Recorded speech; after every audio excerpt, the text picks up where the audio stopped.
إن تنصروا الله ينصركم ويثبت أقدامكم.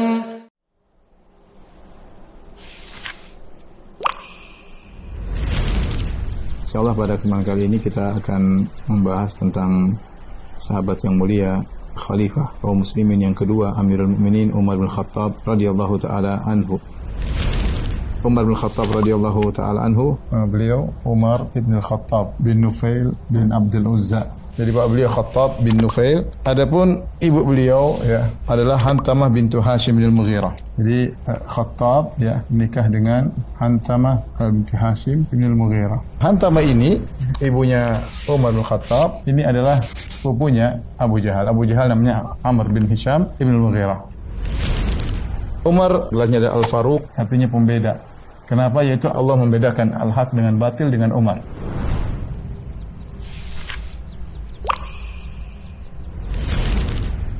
Umar bin Khattab lahir 13 tahun lebih muda daripada Nabi SAW. Kalau Nabi lahir di tahun Gajah, Umar 13 tahun setelah itu. Kemudian beliau wafat pada tahun 23 Hijriah.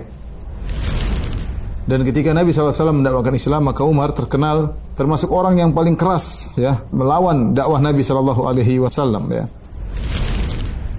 Bahkan begitu saking kerasnya dia bersikap terhadap kaum muslimin sampai para sahabat merasa dia tidak bakalan masuk Islam. Sulit orang seperti ini masuk Islam. Tapi Nabi SAW tidak putus asa. Nabi SAW berdoa kepada Allah Subhanahu Wa Taala.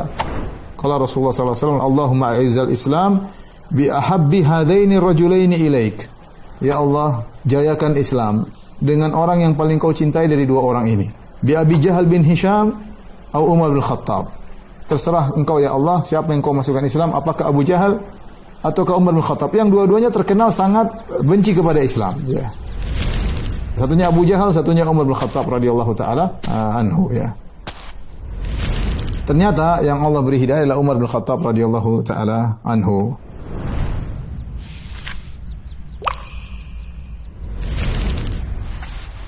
Keistimewaan Umar di antaranya ya Rasulullah SAW berbicara tentang Umar adalah penghuni surga. Adapun tentang dalil tentang Umar pasti masuk surga banyak ya. Seperti dalam hadis ketika Nabi SAW naik gunung Uhud, tiba-tiba gunung Uhud bergetar. Kata Nabi, uskun ya Uhud, tenanglah wahai Uhud. Innama alaika nabiyyun wa siddiqun wa syahidan. Yang ada di atasmu hanyalah seorang nabi, kemudian seorang siddiq itu Abu Bakar, wa syahidan, dan dua orang yang mati syahid, yaitu Umar bin Khattab radhiyallahu taala anhu. Rasulullah SAW dalam hadis yang masyhur tentang Al-Ashra al-Mubasysyaruna bil Jannah, 10 orang yang dijamin masuk surga. Kata Nabi SAW, Abu Bakar fil Jannah, Abu Bakar di surga. Umar fil Jannah, Umar di surga. Utsman fil Jannah, Utsman di surga. Ali fil Jannah, Ali di surga. Rasulullah sebutkan 10 orang, semuanya di surga, di antaranya Umar bin Khattab radhiyallahu taala anhu. Jadi jelas bahwasanya Umar di antara keistimewaannya dikabarkan masuk surga dan dikabarkan dia punya istana di surga. Adapun tentang ilmu Umar bin Khattab radhiyallahu taala anhu, saking kuatnya ilmu Umar bin Khattab, Rasulullah SAW berkata, Inna Allah ja'ala al-haq ala lisani Umar yantiqu bihi. Sungguhnya Allah menjadikan kebenaran pada lisan Umar, dan Umar berucap dengan kebenaran tersebut. Di antara hal yang menunjukkan ilmunya Umar bin Khattab radhiyallahu taala anhu, berapa kali Umar punya ide disepakati oleh Al-Quran. Sampai-sampai Al-Imam Suyuti rahimahullah ta'ala mengumpulkan riwayat-riwayat yang dimana ide Umar disepakati oleh Allah dengan diturunkan ayat-ayat sampai ada sekitar 20. Saya kasih contohnya seperti Umar beri ide kepada Nabi agar istrinya pakai hijab, agar tidak dikenal oleh orang-orang, khawatir ada orang yang mengganggu, Allah turunkan ayat hijab. Kemudian di antara bagaimana kuatnya agama Umar ya, Nabi SAW pernah bersabda, Ya Ibn al-Khattab, walladhi nafsi biyadihi, Ya Umar bin Khattab, demi zat yang jiwaku berada di tangannya, malaqiyaka syaitan, salikan fajjan qat, tidaklah setan melihat engkau menempuh satu jalan, illa salaka fajjan ghairu fajjik, kecuali setan akan cari jalan yang lain. Setan akan cari, kenapa? Setan takut sama Umar. Ini luar biasa ya, menunjukkan bagaimana kuatnya agama Umar bin Khattab radhiyallahu taala anhu ya.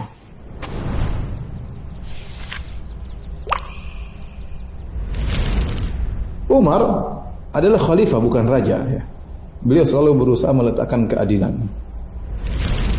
Oleh karenanya Umar pernah berkata, saya tidak tahu saya ini seorang khalifah atau seorang raja. Kalau ternyata saya ini bersikapnya seperti seorang raja, ini perkara besar. Umar tidak mau dikatakan raja, dia khalifah.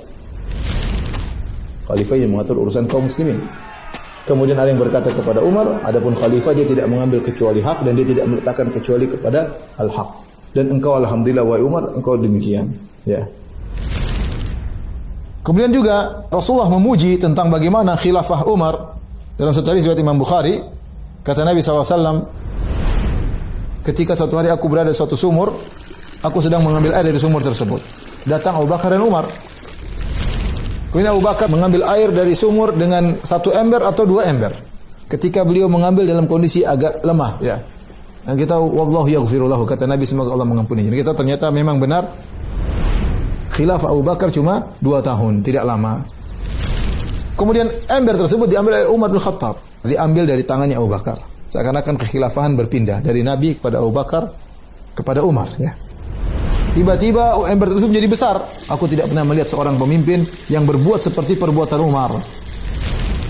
Maka Umar pun mengambil air terus sampai orang-orang puas, memberi minum kepada onta-ontanya sampai onta-ontanya disuruh istirahat di kandangnya. Di antara metode Umar dalam menjalankan kekhalifahannya adalah dengan metode syura, yaitu musyawarah. Dan ini adalah metode Rasulullah SAW yang diikuti oleh Abu Bakar. Dan ini juga dilakukan oleh Umar bin Khattab radhiyallahu taala anhu, ya. Umar selalu bermusyawarah terutama dengan asyakh Badar, yaitu orang-orang tua yang pernah ikut perang Badar. Tapi Umar juga menghadirkan sebagian remaja-remaja seperti Ibnu Abbas. Tujuannya apa? Regenerasi. Kata para ulama tujuannya regenerasi. Agar bisa diketahui bagaimana musyawarah, agar yang muda mempelajari dari yang tua, ya, untuk regenerasi. Dan demikianlah Umar tatkala mengambil keputusan beliau bermusyawarah tidak dengan semua orang, tapi dengan orang-orang yang pakar, yang ahli, yang memang berhak untuk memberikan pendapat mereka.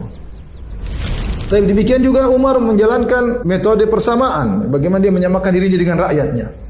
Umar merasa dirinya pekerja rakyat.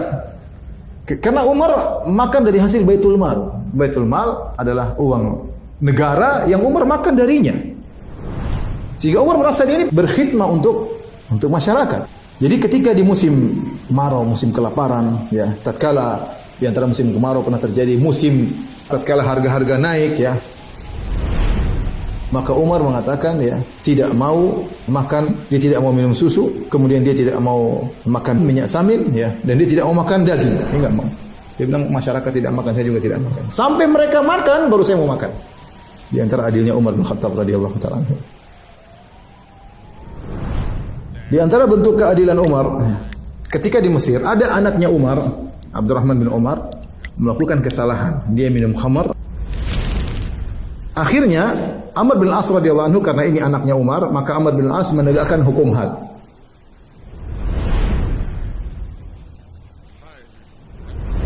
Tapi karena ini anaknya Umar, maka dia cambuk di rumah. Ya, sebagai bentuk penghormatan terhadap Umar, sampailah kabar ini kepada Umar, maka Umar pun mengirim surat kepada Amr bin As. Aku heran kepada engkau wahai Ibn As, kenapa engkau berani kepadaku? Engkau menyelisihi janjiku. Dan kemudian Umar menegurnya, ya. Kata Umar, kau memukul putraku di rumahmu, padahal kau tahu aku tidak suka seperti ini. Dan kau sudah tahu wahai Amr, tidak ada pilih kasih di antara manusia di sisiku. Pada hak Allah yang harus diterapkan kepada dia tidak ada pilih kasih. Allah Akbar. Lihatlah bagaimana Umar bin Khattab radhiyallahu anhu tidak main-main, sampai anaknya pun sudah dicambuk, tapi dalam rumah kata Umar ulang, harus dicambuk di depan umum, ya.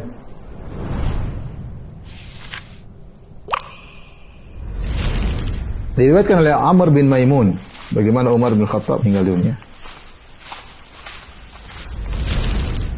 Kata Amr bin Maimun, sungguhnya aku berdiri dekat Umar, tidak ada jarak antara aku dengan Umar kecuali Ibnu Abbas. Di waktu subuh di mana Umar ditikam. Terkadang beliau baca di salat subuh rakaat pertama, terkadang baca surat Yusuf, terkadang baca surat An-Nahl, dan ini surat panjang-panjang, ya. Rakaat pertama, Umar sengaja baca surat yang panjang karena mungkin ada zaman dahulu mungkin tidak ada jam, sehingga orang-orang terkadang mengira-ngira dan mereka datang agar orang-orang tidak ketinggalan rakaat pertama dari salat subuh. Tapi hari ini berbeda. Ketika itu beliau baru bertakbir Allahu Akbar, Tiba-tiba dia berkata, Umar, aku telah dibunuh ketika ditikam oleh Abu Lu'lu' al-Majusi.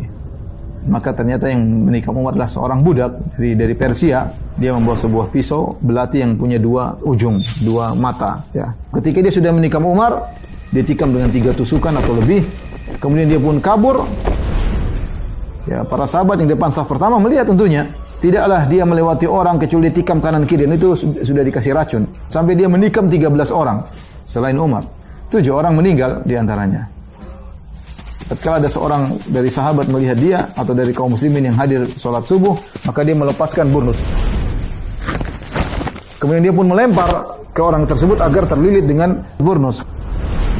Ketika dia tahu dia sudah terlilit dengan baju tersebut dan dia tahu dia bakalan ketangkap, dia segera bunuh diri. Kemudian Umar bin Khattab mengambil tangan Abdurrahman bin Auf. Kemudian Umar sudah jadi imam dan mereka lanjutkan salat mereka. Tatkala orang-orang sudah pulang dari sholat ya, karena masih gelap ya ketika itu, Umar panggil Ibnu Abbas. Wahai Ibnu Abbas. Ibnu Abbas pupunya Nabi SAW, ya, Abdullah bin Abbas. Umar bertanya, ya, siapa yang bunuh aku? Kemudian Ibnu Abbas pun berjalan sebentar, periksa sana sini. Kemudian dia datang, beliau berkata, yang bunuh budaknya Mughirah, orang Majusi, orang Persia. Kemudian Umar berkata, segala puji bagi Allah yang tidak menjadikan kematianku di tangan seorang yang mengaku Islam. Ya, berarti doa Umar terkabul, ingin mati syahid.